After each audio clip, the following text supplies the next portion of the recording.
Buongiorno.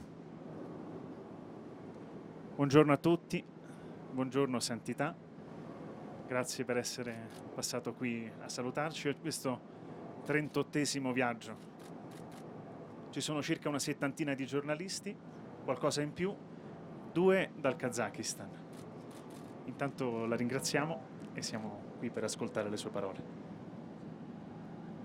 Buongiorno, grazie tante per la vostra presenza, per il vostro aiuto in questo viaggio. Vi auguro un buon viaggio, un buon lavoro e poi parleremo al rientro.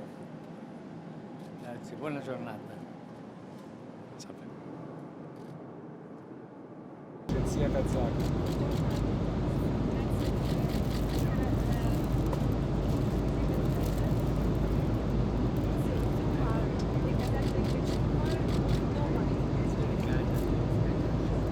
Es una paloma del mar. Bueno, ahora así se ve.